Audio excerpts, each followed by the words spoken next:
सभी को नमस्कार। अम्मा भगवान शरणम। सबसे पहले दोनों हाथों को प्रणाम की मुद्रा में जोड़कर हम सभी श्री कल्की से प्रार्थना करेंगे।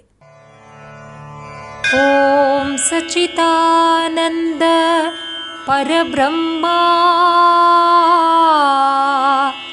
पुरुषोत्तमा परमात्मा श्री कल्की भगवती समेत श्री कल्की भगवते नमः।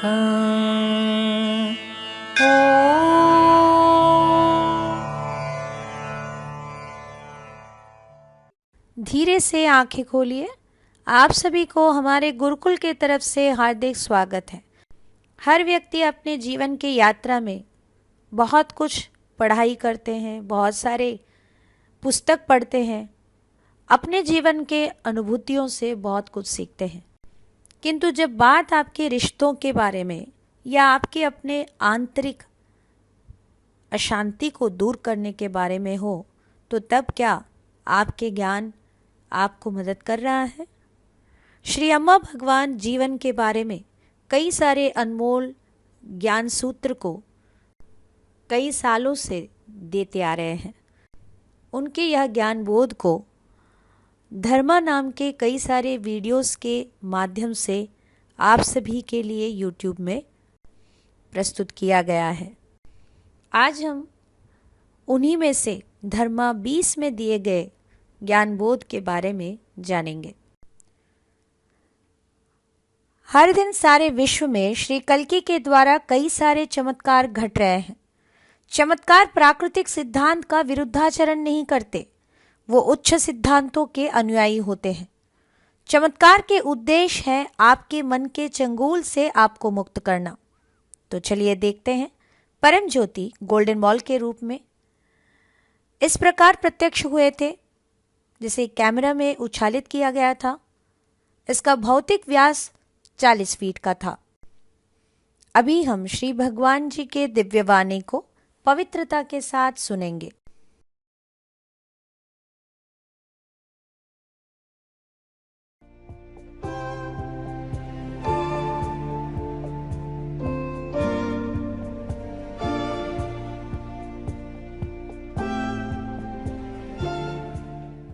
If the seeker has not abused his body, then it would be very, very helpful.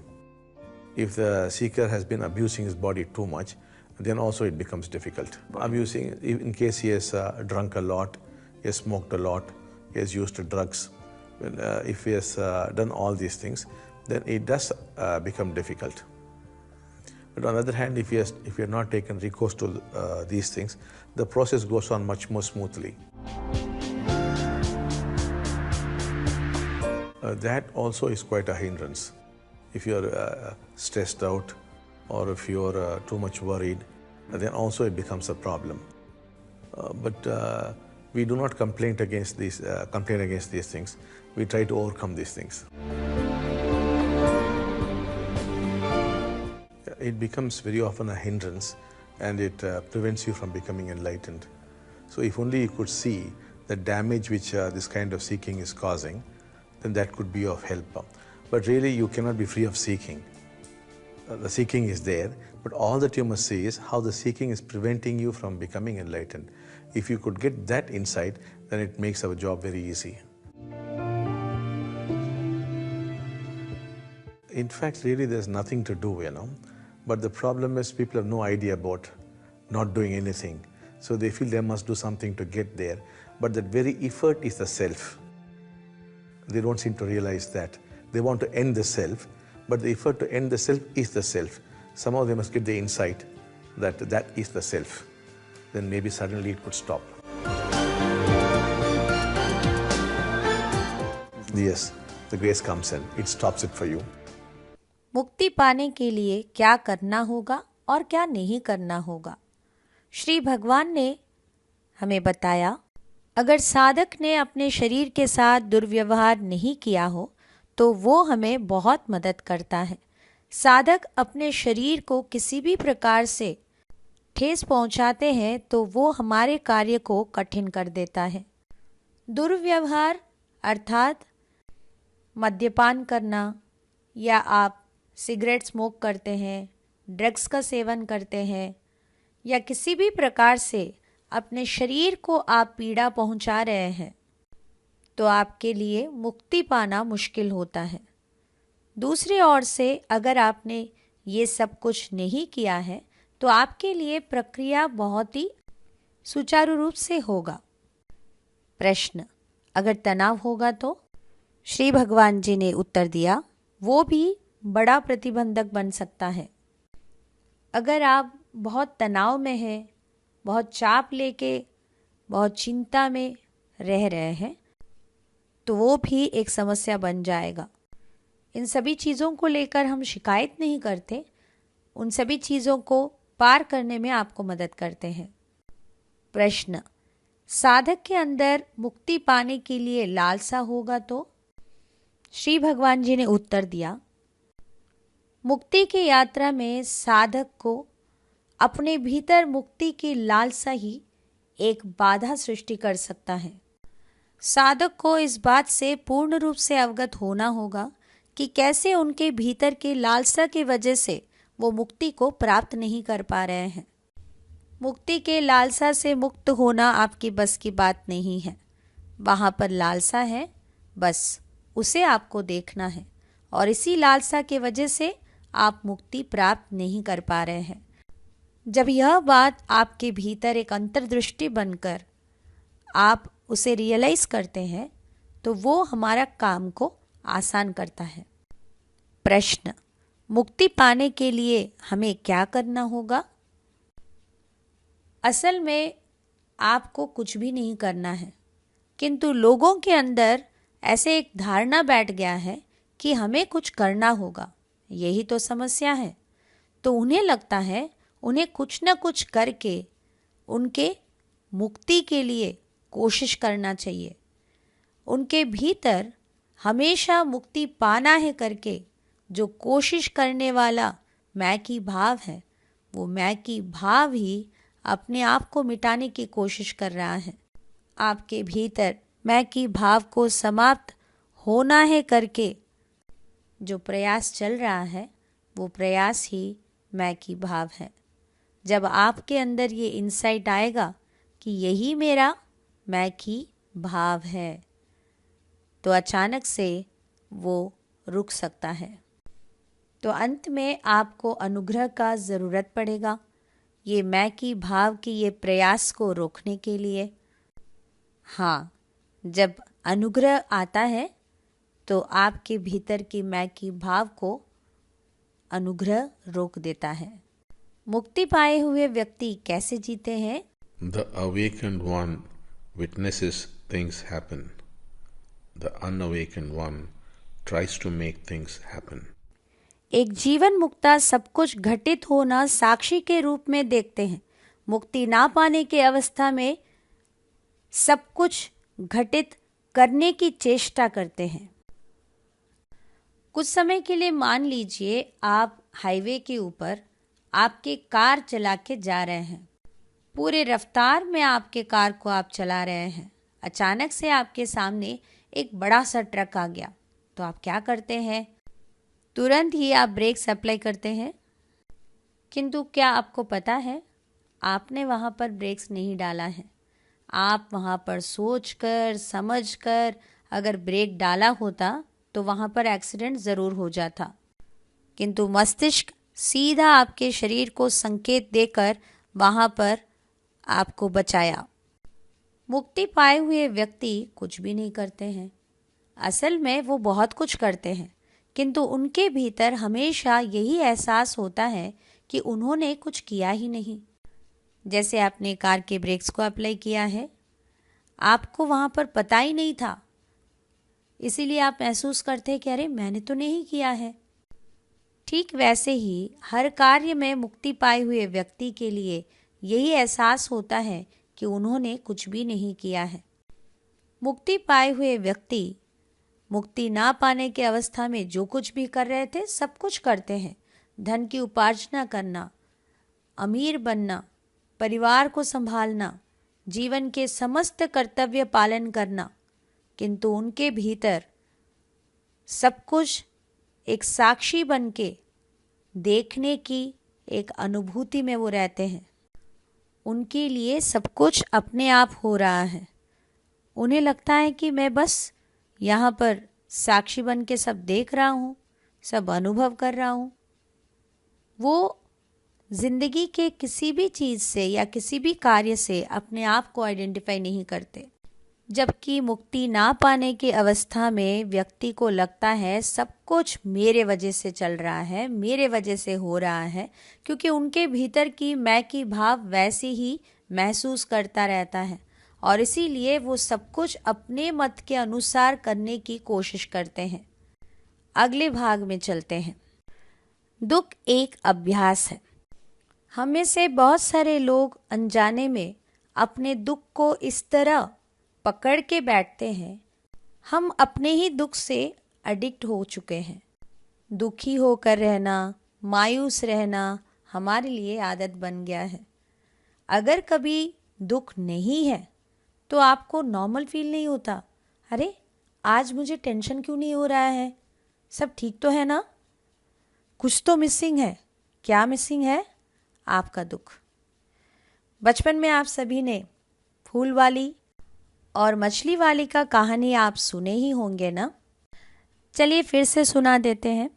मछली वाली और फूल वाली दोनों बाजार में अपने अपने फूल और माछ बेचकर वापस अपने घर चले जाते हैं। एक दिन ऐसा हुआ, बरसात के कारण मछली वाली अपने घर वापस नहीं जा पाए।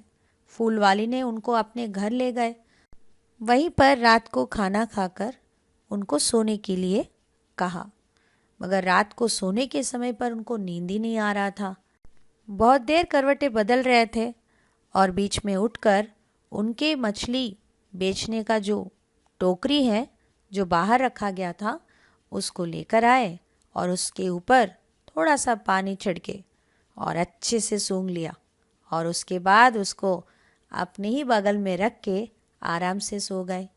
मछली के बदबू के बिना उनको नींद ही नहीं आ रहा था। ठीक वैसे ही आज कईयों के जीवन में चिंता करना, हर बात को लेकर एंग्जाइटी को महसूस करना, टेंशन लेना, स्ट्रेस लेना आपके लिए आदत बन गया है। अगर वो नहीं होता है तो आपको खाली खाली लगता है। एक वास्तविक घटना बताते हैं। कुछ सालों के पहले एक महिला असंतुष्ट अवस्था में आए थे, तो उनको पूछा गया कि आप इतने मायूस क्यों हैं। तो उन्होंने कहा, देखिए बेटा इंजीनियरिंग पढ़ रहा है, वो ठीक से पढ़ता ही नहीं है, कंसंट्रेट नहीं करता है, मुझे तो डर लगता है अगर वो फेल हो गया तो। नहीं, उनको मदद पहुंचाया जाएगा। तो वनस की तरफ से उनको मदद पहुंचाया गया, वो बढ़िया से पास हो गए। अगली बार जब उनसे मुलाकात हुआ फिर से वो दुखी थे। इस बार जब पूछा कि आप क्यों दुखी हैं, लड़का ने अपने पढ़ाई तो ख़त्म कर दिया, अभी नौकरी नहीं मिल रहा है ना। तो भक्तों ने कहा, चिंता क्यों कर रहे हैं, चलिए हम सभी प्रार्थना करेंगे, वो भी हो जाएगा। और अच्छा नौकरी मिल गया। इस बार जैसे ही उनके साथ मुलाकात होगा तो सोचा, अरे इस बार तो वो ज़रूर खुश होंगी, मगर वो नहीं हुआ। पूछा तो उन्होंने कहा, लड़के की शादी नहीं हुआ है। पता लगाया तो लड़के ने तो ऑलरेडी किसी लड़की से प्यार में था। उनके माँ को उस बात के लिए राज़ी करा के शादी भी हो गया। इस बार यह महिला जब उस भक्त से मिलने के लिए आए, मिठाई के डिब्बे के साथ आए, तो सोचा आप खुश हैं ना। उन्होंने कहा, नहीं, मुझे लगता है कि मेरी बहू मुझसे प्यार नहीं करती है। ऐसी बात है? ऐसे क्यों आपको लग रहा है? तो उनके रिश्ता ठीक होने के लिए प्रक्रिया में दोनों को ही भाग लेने के लिए कहा। रिश्ता बहुत अच्छा हो गया। बहू ने जो भी उनके तरफ से गलती था उसे सुधार भी लिया था। 3 साल गुजर गए, फिर से वही मायूसी। इस बार क्या हुआ? अरे मेरी पोती मुझसे खेलती नहीं है, वो हमेशा अपनी उम्र के बच्चों के साथ खेलती है, मुझे लगता है ज़रूर मेरे बहू ने मेरे पोती के मन में मेरे खिलाफ जहर भर दिया है। क्या आपको लगता है ये महिला कभी अपने ज़िंदगी में खुश रह पाएंगी? नहीं ना, क्योंकि दुख उनके लिए आदत बन गया है। क्या आपके लिए भी दुख आदत बन गया है? परीक्षा कीजिए। अगले भाग, परिवर्तन एक वरदान है, इसके लिए समय की ज़रूरत नहीं है। हर व्यक्ति के लिए परिवर्तन ज़रूरी है। ये परिवर्तन के बिना मनुष्य के जीवन में कुछ भी प्रभावशाली नहीं होगा। आज तक हमने इस दुनिया में French revolution, American revolution, Russian revolution क्या क्या नहीं देखा। Socialism, communism, capitalism, democracy, radical communism, इतना कुछ हो रहा है इस दुनिया में। हो सकता है ये सारे चीज़ें हमारे जीवन में अंगरंग परिवर्तन या कुछ मार्जिनल चेंजेस ला सकता है, किंतु जब तक मनुष्य अपने भीतर से परिवर्तित नहीं होते, हृदय विकास नहीं होता, वो जीवन मुक्ति प्राप्त नहीं करते, वो एक डिवाइन बीइंग नहीं बनते, तब तक इस समाज में चीज़ें नहीं बदलने वाले हैं। तब तक सामाजिक परिवर्तन हम नहीं देख सकते। सामाजिक परिवर्तन के लिए कई सारे बातें किए जा सकते हैं। वही ओल्ड वाइन नए बॉटल में या नया वाइन ओल्ड बॉटल में, किंतु ये सारे चीज़ें तब तक काम नहीं करेंगी जब तक मनुष्य अपने भीतर से परिवर्तन नहीं होते। मनुष्य अपने आप को परिवर्तन करने के लिए कई सारे मार्ग अपना रहे हैं, मगर हमें यह बात अवगत होनी चाहिए कि परिवर्तन एक वरदान है। ये दैवी कृपा के साथ होना है। जब दैवी कृपा से परिवर्तन होता है, इसके लिए समय की ज़रूरत नहीं होता, क्योंकि परिवर्तन अब और यही हो सकता है। It is in the now and here. अनुभव करना स्वाधीनता की ओर नहीं ले जाता, बल्कि अनुभव करना ही स्वाधीनता है। मनुष्य हमेशा ही स्वाधीनता की खोज में है। इस मन से छुटकारा पाने से ही हम उस स्वाधीनता को प्राप्त कर सकते हैं। जब आप आपके अंदर गुस्सा, घृणा, आघात को देखते हैं, उससे बाहर आने की कोशिश करते हैं, जितना भी आप कोशिश कीजिए, आप वो स्वाधीनता प्राप्त नहीं कर पाते हैं। इन सभी चीज़ों को पूर्ण रूप से आपको अनुभव करना है। जैसे जैसे आप इन चीज़ों को अपने अंदर अनुभव करते हैं, एक समय ऐसा आएगा जहाँ पर आपके भीतर ये सारे नकारात्मक मनोभावनाएं दहन हो जाती हैं। वो अपने भीतर एक कंबशन के ज़रिए गुजरते हैं, तब आपके अंदर स्वाधीनता को महसूस करते हैं, क्योंकि अनुभव कर पाना ही स्वाधीनता है। साधक पूछ रहे हैं, यदि अतीत भविष्य नहीं है, वर्तमान क्या है? श्री भगवान जी ने उत्तर दिया, अतीत भविष्य वर्तमान में ही है। वो मन की सृष्टि है। सफलता का रहस्य, जब आप खुद के प्रति सत्यनिष्ठ हो जाएंगे, आप एक महान सत्ता हो जाएंगे जो विश्व में आरामदायक एवं सफल जीवन व्यतीत करेंगे। एक मूर्ख को पता है कि वो मूर्ख है, किंतु वो उस सत्य को ग्रहण नहीं करना चाहता। दूसरों के साथ तुलना करके उनको बुरा लग रहा है कि मैं मूर्ख हूँ। जब आपको ग्रहण करने के लिए कहा जाता है कि आप एक मूर्ख हैं, उसका अर्थ ये है कि आप उसके बारे में बुरा महसूस करना बंद कीजिए। आप अपने आप को किसी और के साथ तुलना करना बंद कीजिए। तब आपके मन में दुविधा नहीं होगा। जब आपके भीतर द्वंद्व खत्म हो जाएगा, जिससे समस्या उत्पन्न हो रहा है, तो वहाँ कोई दर्द भी नहीं है। आप आराम से मैं एक मूर्ख हूँ करके गाना गा सकते हैं, क्योंकि आपने उस तथ्य को स्वीकार लिया है, तब आपके भीतर द्वंद्व खत्म हो गया। जब आपके भीतर कॉन्फ्लिक्ट नहीं होगा तो आपकी एनर्जी वेस्ट नहीं होता है। जब आपके भीतर की ऊर्जा शक्ति क्षय नहीं होता है, आप मूर्ख नहीं बल्कि प्रज्ञावान बन जाएंगे। तब आप मूर्ख नहीं कहलाएंगे। अगर आप डरपोक हैं और उस सत्य को आप ग्रहण नहीं करना चाहते हैं, इसके वजह से आप बाहर बड़े साहसी बनने के अभिनय करते हैं, किसी न किसी के साथ तुलना करते हुए आप बोल रहे हैं कि मैं डरपोक हूँ, और उसके बारे में आपको अच्छा भी नहीं लग रहा है। अगर आप इस तथ्य को देखेंगे, स्वीकारेंगे कि हाँ मैं एक डरपोक हूँ, तो क्या हो गया? वही सत्य है। जब आप अपने सत्य के साथ रहते हैं, तब आपका सत्य आपके जीवन के कोई एक कहानी आपको बतलाना शुरू करता है। आप क्यों डरपोक बने हैं, उसके पीछे की कहानी क्या है। जब आप वहाँ जाकर पहुँचकर आप उसे भी देखना शुरू करते हैं, तब आप सच में साहसी बन जाते हैं। आपने जब अपने सत्य को देखा, तब आप बहादुर बन जाएंगे। जो अपने सत्य से भागते हैं वो हमेशा डरपोक होकर ही रहेंगे। जब आप मैं एक डरपोक हूँ इस सत्य को स्वीकारते हैं, तो दो चीज़ें होते हैं। एक, आपके भीतर दुविधा खत्म हो गया, आपके एनर्जी सेव हुआ, अपने आप के साथ आप बहुत कंफर्टेबल फील करेंगे। साथ ही साथ अपने जीवन में आप सफल बनेंगे, महान सत्ता के रूप में परिणत होंगे, परम ज्योति के चमत्कार देखेंगे। পেরু থেকে আমি রেনাটে নর্থম্যান বলছি।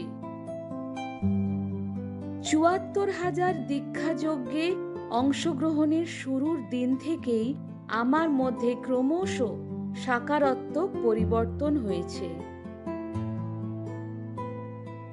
আমি এখন ভিন্নতর দৃষ্টিভঙ্গি থেকে সমস্ত কিছু দেখতে বা অনুভব করতে পারছি।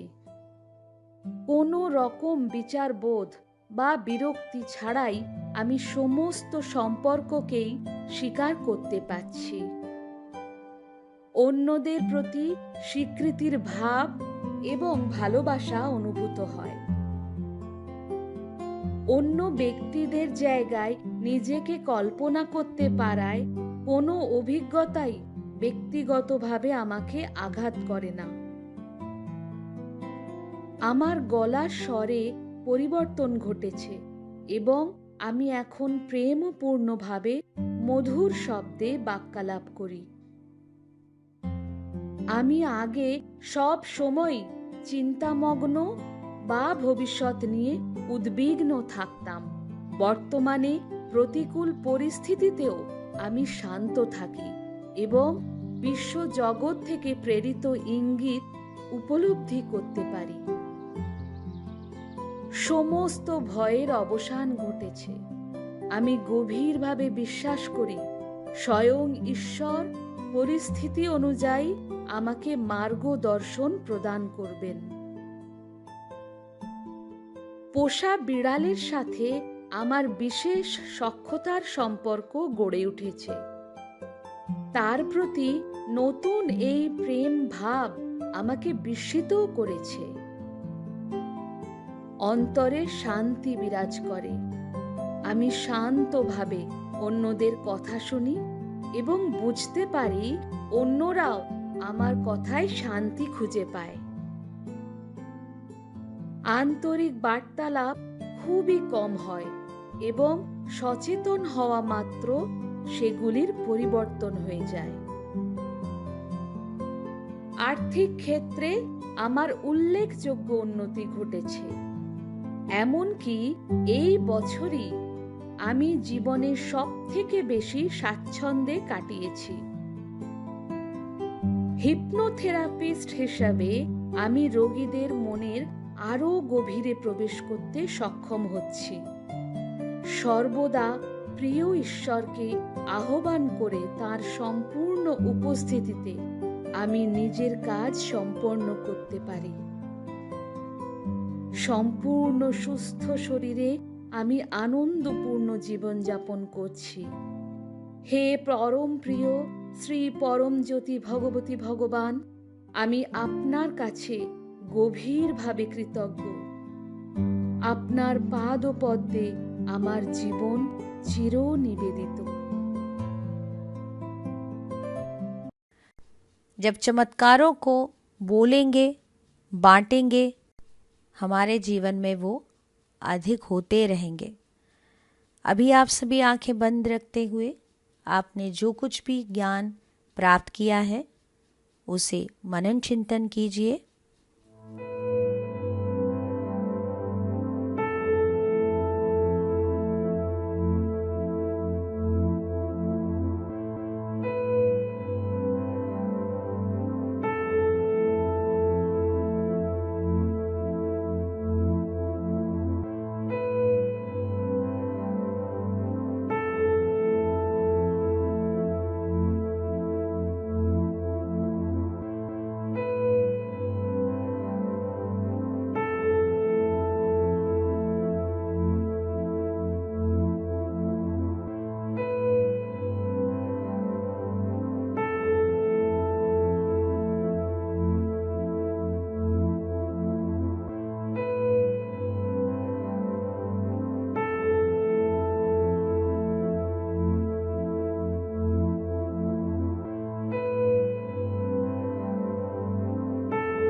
श्री कल्की से प्रार्थना करेंगे। आज आपने जो भी टीचिंग्स सुने हैं ये आपके पर्सनल रियलाइजेशन बनना है। इस प्रार्थना के साथ भजन संकीर्तन में भाग लेंगे।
सभी को नमस्कार। अम्मा भगवान शरणम।